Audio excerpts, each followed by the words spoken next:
ఏమైనా చెప్పులు చేతికి వచ్చినాయి, కాళ్ళకేసుకుంటే అరిగిపోతాయని. సర్లే బాబు, కాళ్ళకేసుకున్నాయినా. ఏమిటి బాబు బయట గొడవ పడుతున్నారు? వాడు రిక్షా వాళ్ళ తప్ప. రిక్షేవాడా? వాడితో మీకు కూడా మీ ఇంటికి రావాలని బేరం మాట్లాడాను.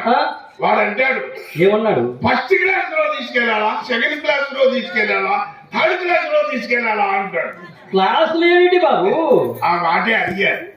10 రూపాయలు ఇస్తే ఫస్ట్ క్లాస్ అట, సిమెంట్ రోడ్డు మీద తీసుకొస్తారు.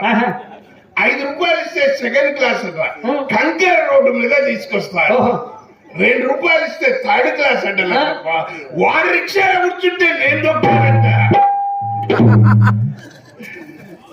బాబు, డబ్బు నోళ్ళు మహానుభావులు ఫస్ట్ క్లాస్ లోనే వచ్చి ఉంటారు. అబద్ధం ఆడకూడదు కానీ తప్ప.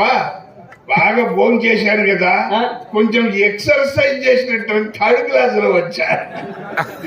నీవే న్యాయం చెప్పవే. ఎక్కక ముందు నా బరువును గురించి ఆలోచించాలి గాని, ఎక్కిన తర్వాత కొద్దిసేపు పని అయిన తర్వాత నువ్వు బరువు ఎక్కున్నావు దిగు అంటే అది అయ్యే పనేనా? అయ్యే పని కాదు బాబు. అక్కడే వాడికి నాకు గొడవ వచ్చింది. 2 రూపాయలు మాట్లాడామా, తీరా ఇక్కడికి వచ్చిన తర్వాత ఇంకా 1/2 రూపాయి ఎక్కువ ఎట్టాను. Non sense. ఒక 1/2 రూపాయి ఇస్తే పోలే. మరి చెప్పు. ఒక 1/2 రూపాయి ఇస్తే పోలే అంట. ఇస్తే పోలే ఎంత సులభంగా చెప్తుంది.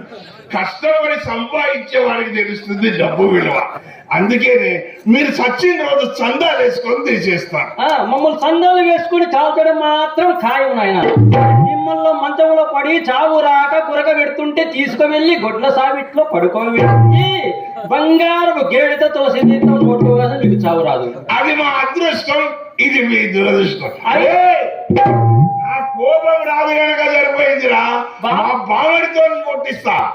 బాబు ఊడి పెద్ద ఊడి ముండా కొడుకునేనా అరిసేవాడు? ఏమి నాయ ఉడుకుతున్నావు? చలి జ్వరం వచ్చిందే?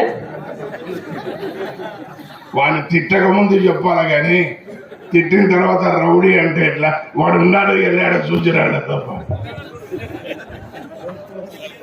బాబు వెళ్ళిపోయాడు నాయన. వెళ్ళిపోయాడా? ఇంకొకసారి చూడు, ఎవరి జాగ్రత్తలు వాళ్ళు ఉండాలి. బాబు వెళ్ళిపోయాడు. బాబు ఉంటే చెప్పు.